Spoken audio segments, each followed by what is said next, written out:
Hey everyone, Palmer here. I'm here to talk about the Mothership scenario, Decagon. This is a scenario I see talked about quite a bit online, and I would love to share with you my tips and tricks on how to run it, what I changed, and what I would do differently in the future. For the uninitiated, this is a scenario for the Mothership Tabletop RPG, which is a science fiction horror role-playing game, much in the tone of Alien. I love it. It feels like a lighter Delta Green in all the best ways. So, without further ado, let's hop right into it. Decagon took us one session to do with 3 players. The hook of it is upon arriving for the first day on the job in a deep ocean research facility, it becomes apparent that the crew are caught in a uniquely horrifying situation. They become trapped, along with a number of rather peculiar and dangerous experiments. First, we'll start off with the spoiler-free stuff.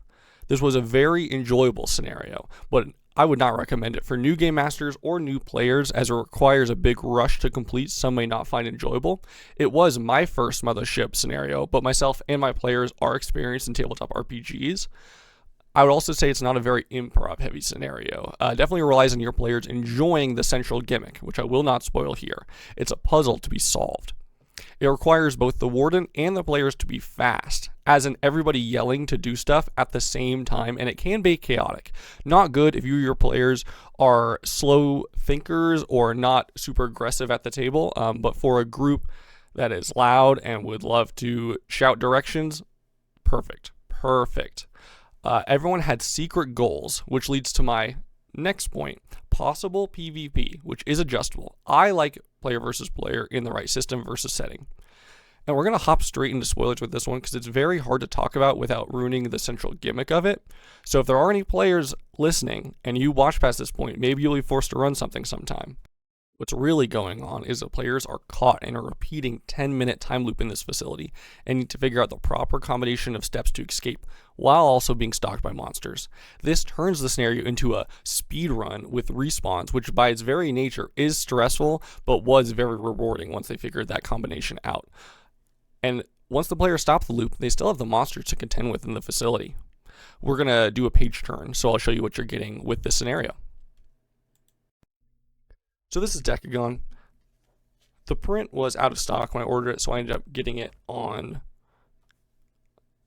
PDF and then printing it myself and finding it. I have some handouts in here, but number one to take note of is my map, which I'll touch on later, but I went through, I jotted down everything that happens, the time zone that it happens, and all timelines, and this was a huge help. I'll talk about it later in my tips and tricks section, along with the other handouts. Basic table of contents, you get an introduction to what's going on. I always like a good read aloud segment at the beginning to tell your players what's going on. You get some secret notes that's optional. You get some information on the time loop itself and the tips. Then it goes room by room for quite some time. I'm a tab supporter, so definitely get some tabs to write down what rooms are on what page. Super helpful. Goes over every single room. I would have liked to see that map kind of laid out in this officially, but, wasn't too bad to do myself. Took me maybe all of 10 minutes, so I can't complain. I like the full art. They probably could have compressed this down to a smaller document, which I would have enjoyed, but this art is cool. And then you have a fun little ending the adventure spreadsheet, which was very cool for us to sit down and go, yes, no, yes, no, yes, no, and go through what's going to happen. I haven't implemented the kid, but we'll see how that goes. Then you have a nice appendix at the end, which is great. It has all your NPC stats, some fun art, and your scientists. Again, this could legitimately be just like this big, but it's the art's decision, and I like it. It made good handouts to cut and trim. I ended up shortening it down myself for the back of my DM screen, and then you have the items in the scenario, which I again cut out and handed out as needed. And that's what you're getting with Decagon.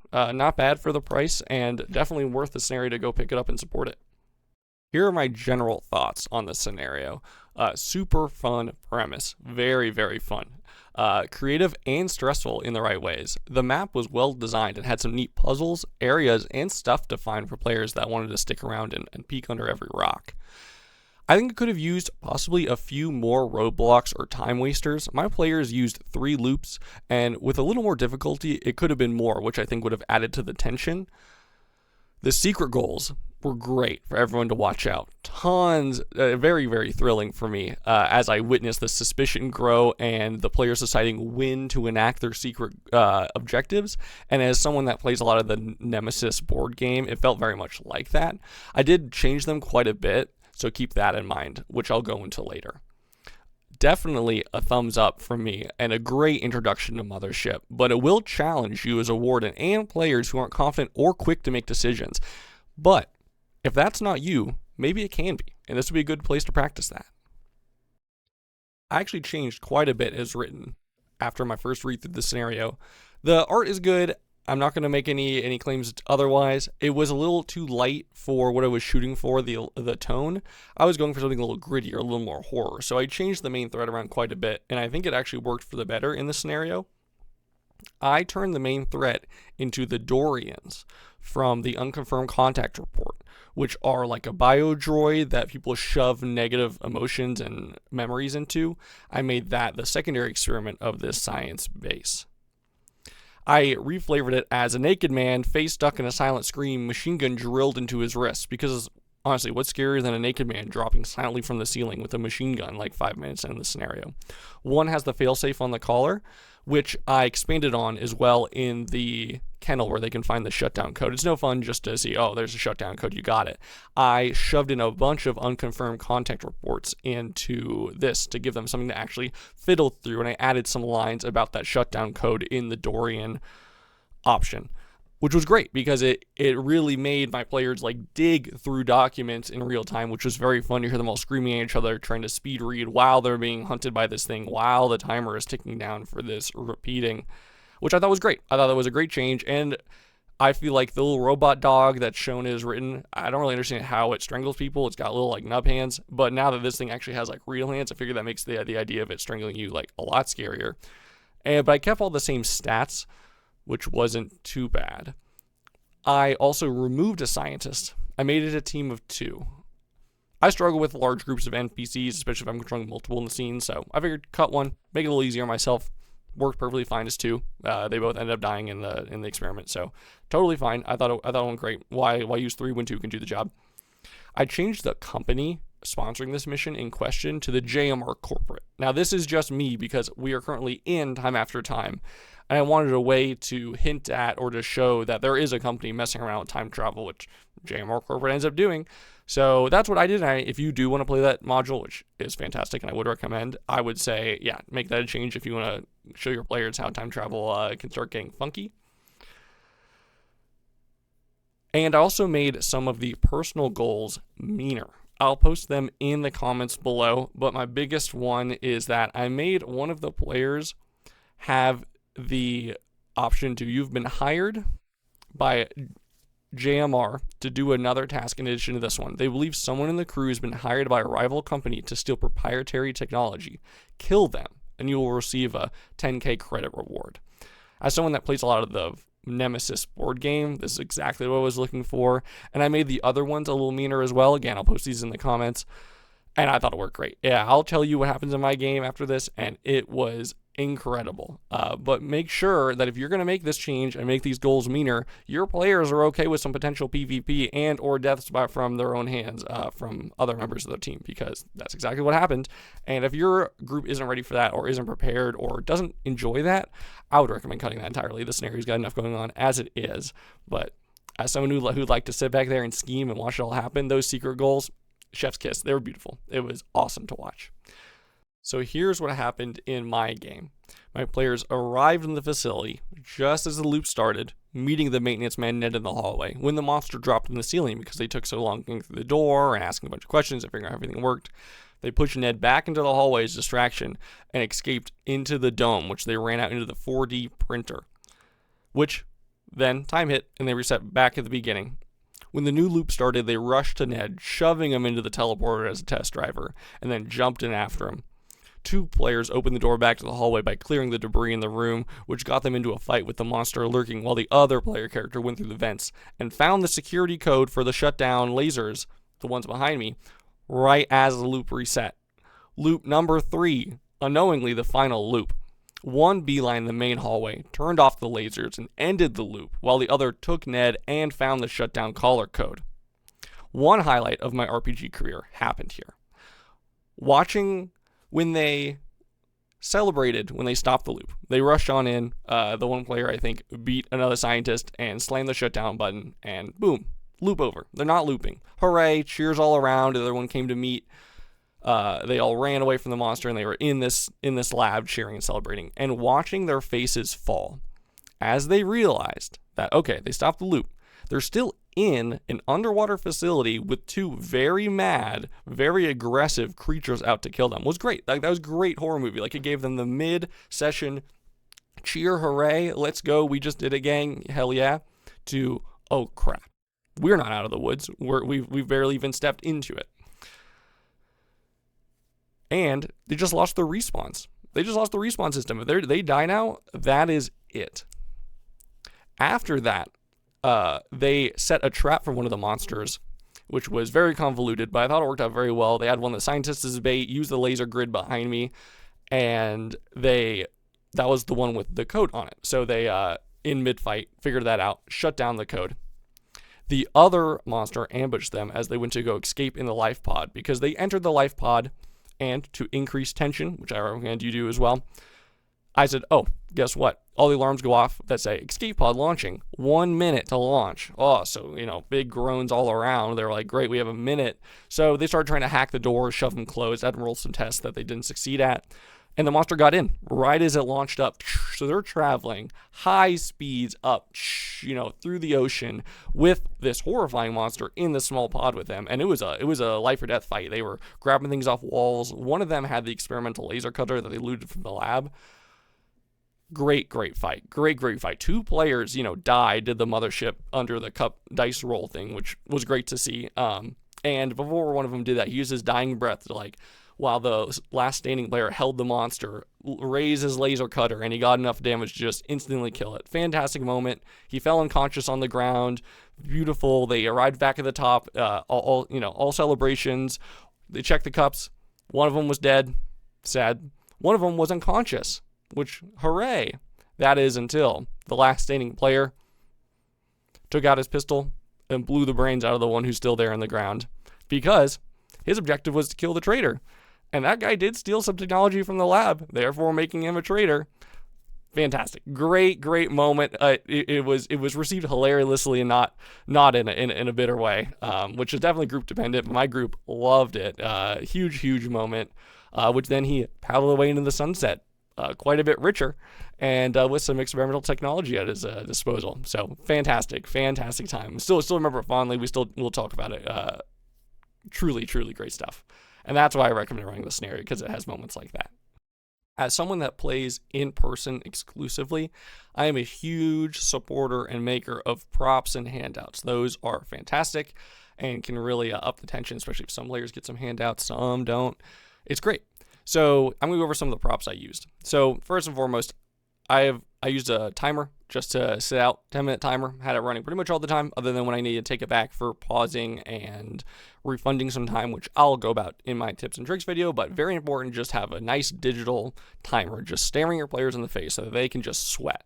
Like, you are here to make your players really stress every single time loop. Make them sweat it. And if they know, as they're discussing a game plan, or as they're talking to an NPC, or as they're doing something, that they're just burning time that they're going to have to basically reset on, that's great. Like, that's the source of the tension of this scenario. So definitely have a timer staring them in the face. Don't explain it. Don't give them any heads up about what's going on. Just when they arrive at the facility, the 10-minute timer starts ticking down. I had the maps printed out on our table. And again, I used the cubes like I showed in my last video. It was great. I love having maps out, because I hate describing directions of where stuff is. I'm really bad at saying the cardinal directions of where this is going and making sure we're on the same page. I use map printouts because it's way easier if the players can tell me where they want to go versus them asking me again and again, how many doors in this room? How many exits? Is it left or is it right? Where do I want to go? So I recommend, most facilities have like a fire map right on a wall somewhere that players, I say, oh, you walk in, you see a fire map on the wall, and this just shows you that line. Now, you don't say what every room is, and you keep it as spoiler free as you want. I like to keep it very, very, very, very simple. But it helps prevent that How many rooms? Because they're going to want to go fast. As they're playing this scenario, they are going to be yelling, oh my, I'm going to sprint down this hallway. I'm going to punch it in the face. I'm going to do this. They're going to be yelling at you because their players are frantic. You know, their actual characters are frantic, which is great. And again, that's the tension of the scenario. So the more you can do to assist that and take that load off your brain of like, oh, I need to describe this left turn over and over again. Yeah, great. And they're not going to ask about details, you know, second or third loop in. They're just going to be saying, I take a sharp left down this hallway and sprint down as fast as I can. I also made handouts for all the information. Again, I use those unconfirmed contact reports for the monsters and for the additional information in the kennels.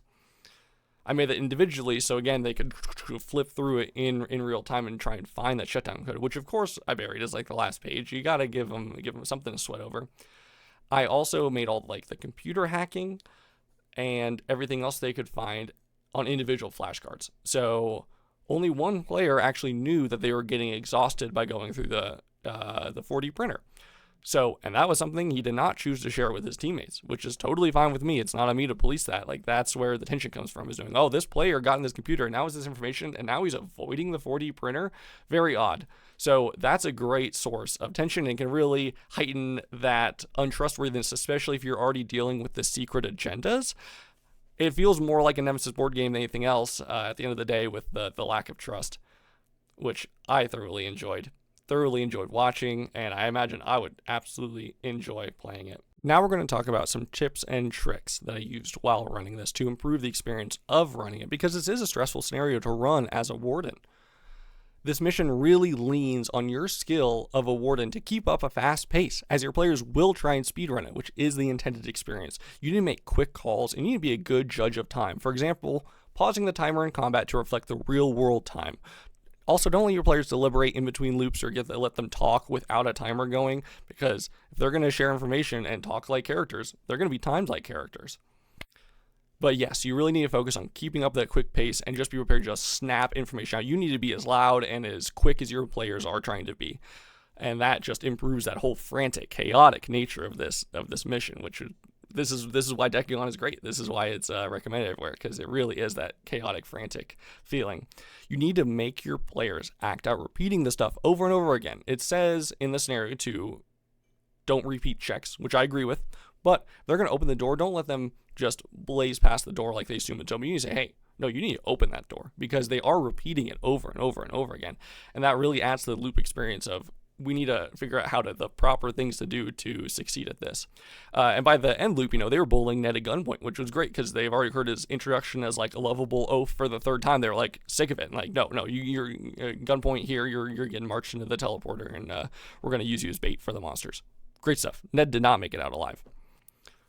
The party will also probably split up. The D&D meme of don't split your party is untrue.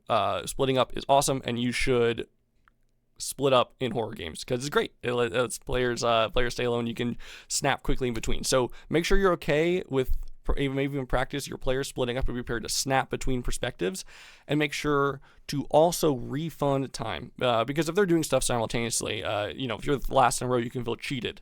But it's okay to pause and look at 30 seconds go by, hit stop, and then switch to the next player and give them 30 seconds, stare at the timer and give them 30 seconds and keep going on like that. Makes everyone sweat and makes them feel like they all are burning time. But make sure they're burning at the same rate if they do split up. And that's just another thing to keep in mind that I'm sure is going to be hurting you.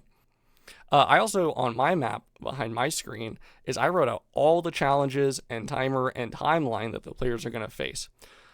So make it tracking on my end. I wrote, door hacking check. I wrote Ned here. I wrote monster 5 minutes. I put every gate code, anything, because as it's shown in the scenario, there's nothing really like that to point out exactly where it is. You have to parse it from the information. So I just printed out a map, took a piece of Sharpie, and just marked down everything. And here's another thing that I would do in the future is I was forgetting to call for panic stress checks, because again, this is a very go, go, go, go, go. I was not calling for those. A, first time playing Mothership, so I'll give myself a pass on that. But B, definitely would add to the horror. So I would even write down stress check, panic check, just to remind yourself. Whatever you can do to help yourself remind in the moment while players are yelling stuff at you, absolutely do it. So now we're going to go over some final thoughts on this scenario. Right out of the gate, 2 thumbs up. Very, very fun. Very, very fun. Challenged me a lot as a warden, as a game master in general. was something my players had never experienced. Little do they know, I love time travel stuff, so we've been just binging time travel and dimension hopping stuff, so I'm sure they're sick of it at this point, but man, novel, and it was fantastic. There's a reason this scenario is talked about so much. Super, super, super fun, and great. Yeah, definitely go support it and go check it out. This is definitely a gimmick scenario. This is entirely dependent on its central gimmick of a time loop, so make sure that you enjoy that, because if you don't enjoy the gimmick of, oh, I got to keep track of all the stuff happening and the time loop, you're not going to enjoy running it. So make sure that if you want a time loop scenario, I've seen a few. This is one of the better ones. I'm glad I changed the tone to something a little more dark and sinister, but that's me. Dark and sinister, spooky alien game. I'm going to do something dark and sinister, not little robot dog, although they're in real life and they are very scary. But if you want something light and goofy and even something closer to paranoia, I would totally say run it as shown and don't change anything like that. But if you want something to make your players sweat, definitely do what I did and change it, make it those creepy biosynth monsters.